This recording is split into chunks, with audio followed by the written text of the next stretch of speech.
السلام علیکم۔ بہت سے ینگسٹر خصوصاً اسٹوڈنٹ جب زندگی کسی میدان میں یا ایگزام میں فیل ہو جاتے ہیں یا ناکام ہو جاتے ہیں تو وہ اکثر پوچھتے ہیں کہ ہمارا کانفیڈنس لوز ہو گیا ہے تو ہم کس طرح اسے دوبارہ گین کریں۔ کانفیڈنس اصل میں نان وربل کمیونیکیشن ہے جس میں ہم دوسروں کو یہ بتاتے ہیں کہ ہماری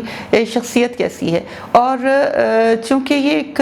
نان وربل ایکشن ہے اس لیے اس کا ڈائریکٹ تعلق ہماری باڈی لینگویج کے ساتھ ہوتا ہے۔ ہماری باڈی لینگویج بھی اصل میں کمیونیکیشن کا ایسا طریقہ ہے جس میں ہم اٹھنے بیٹھنے، چلنے پھرنے، ہاتھ ہلانے کے انداز سے ہم دوسروں کو یہ بتاتے ہیں کہ ہم کس طرح کی پرسنالٹی ہیں۔ تو آج ہم نے 2-4 ٹپس سیکھنی ہیں جن سے ہم اپنی باڈی لینگویج میں کچھ ایسی امپرومنٹ کریں جس سے ہم زیادہ کانفیڈنٹ فیل بھی کریں اور زیادہ کانفیڈنٹ دکھائی بھی دیں۔ تو اس کے لیے سب سے پہلی ٹپ تو یہ ہے کہ آپ ایک گڈ آئی کانٹیکٹ رکھیں جب آپ کسی سے بات چیت کریں۔ گڈ آئی کانٹیکٹ سے مراد یہ ہے کہ آپ مسلسل کسی کو گھورے نہیں بلکہ پلیس ٹو پلیس اور موقع کے مطابقت سے آپ دوسروں کی طرف دیکھیں۔ اگر آپ کسی آفیشیل میٹنگ میں ہیں یا کسی آفیسر سے بات کر رہے ہیں تو ایسی صورت میں آپ کی نگاہ میں انتہائی احترام ہونا چاہیے اور آپ کی نگاہوں میں سیکھنے کا جذبہ ہونا چاہیے۔ اور جب آپ اپنے کسی ریلیشن میں ہوں، اپنے دوستوں کے ساتھ، اپنے عزیز و اقارب کے ساتھ، اپنے ملنے والوں کے ساتھ، اپنے کسی گھریلو میٹنگ میں بیٹھے ہوں، ایسے گیٹ ٹوگیدر میں آپ کی نظر میں انتہائی محبت، عقیدت، احترام ہونا چاہیے۔ اور آپ کو یہ پتہ ہے کہ سم ٹائم آپ کی زبان تو جھوٹ بول سکتی ہے لیکن آپ کے لپس اور آپ کی آئیز جو ہیں وہ جھوٹ نہیں بول سکتی۔ اور یہیں سے ایک دوسرا نقطہ بھی نکلتا ہے کہ جب آپ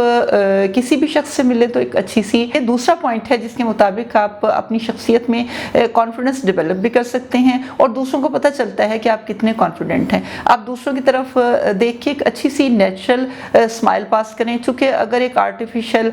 ٹوتھ پیسٹ ایڈ جیسی اسمائل منہ پہ سجا کے رکھیں گے تو وہ دوسروں کو متاثر نہیں کرتی۔ اور یہ حقیقت ہے، words are louder than action, لیکن some time action are louder than words بن جاتے ہیں۔ تو آپ کو اپنی اسمائل میں وہ خوبصورتی پیدا کرنی چاہیے جس سے دوسروں کو پتہ چلے کہ آپ نیچرلی مسکرا رہے ہیں، نیچرلی خوش ہیں۔ تو جب آپ نیچرلی خوش ہوتے ہیں تو آپ کے لپس کے زاویہ بھی تھوڑا سا تبدیل ہوتا ہے اور آپ کی آئیز کے ارد گرد تھوڑے سے رنکلز بھی آ جاتے ہیں، لیکن آرٹیفیشل اسمائل میں ایسا نہیں ہوتا۔ تیسری ٹپ اس میں یہ ہے کہ آپ نے جب کہیں بیٹھنا ہے تو بہت سمٹ کر نہیں بیٹھنا ہے۔ جب آپ سمٹ کر بیٹھتے ہیں، اکٹھے سے ہو کے بیٹھتے ہیں تو ایسی صورت میں دیکھنے والوں کو ایسا لگتا ہے جیسے آپ اسکیئرڈ ہیں، ڈرے ہوئے ہیں اور اپنے آپ کو انسیکیور محسوس کرتے ہیں۔ لیکن اگر آپ کسی جگہ پہ بیٹھے ہیں، کسی چیئر پہ بیٹھے ہیں، کسی اسٹول پہ بیٹھے ہیں،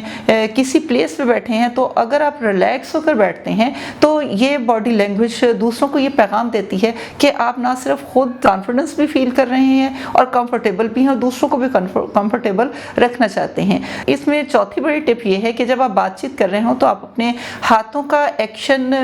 بہت اچھا رکھیں، اپنے ہاتھوں کو توڑ موڑ کر نہیں رکھیں، اپنی ہتھیلیوں کو پھیلا کر رکھیں۔ آپ نے دیکھا ہوگا کچھ خواتین بات چیت کرتے ہوئے اپنی انگلیوں کی ٹپس کو ایک دوسرے سے جوڑ لیتی ہیں، وہ تھمبس کو کبھی اندر کی طرف کرتی ہیں اور کبھی باہر کی طرف کرتی ہیں۔ تو یہ بات چیت کا طریقہ یا ہاتھ کو موو کرنے کا یہ طریقہ جو ہے یہ ظاہر کرتا ہے کہ آپ کو بہت اہم بات کر رہی ہیں اور آپ میں بہت زیادہ کانفیڈنس ہے۔ اور پانچواں اہم پوائنٹ یہ ہے کہ جب بھی آپ کسی سے بات چیت کر رہے ہوں تو آپ اپنے سامنے والوں کا مرر بن جائیں۔ مررنگ سے مراد یہ ہے کہ جس طرح کی وہ لینگویج یوز کر رہے ہوں، جس طرح کی ٹرمز وہ یوز کر رہے ہوں، یا جیسا بھیس ویسا دیس کے حساب سے جس طرح کے لوگ ہوں، جس طرح کی گفتگو کر رہے ہوں، اس طرح کی گفتگو میں آپ حصہ لیں اور اپنے پوائنٹ آف ویو کو ان کی ٹرمز کے مطابق ڈھال کر بیان کریں۔ اگر آپ ان پوائنٹس پر عمل کریں گے تو آئی ہوپ کہ آپ کا کانفیڈنس نہ صرف ڈیولپ ہو جائے گا بلکہ آپ کی شخصیت میں ایک خوبصورت سا نکھار پیدا ہوگا۔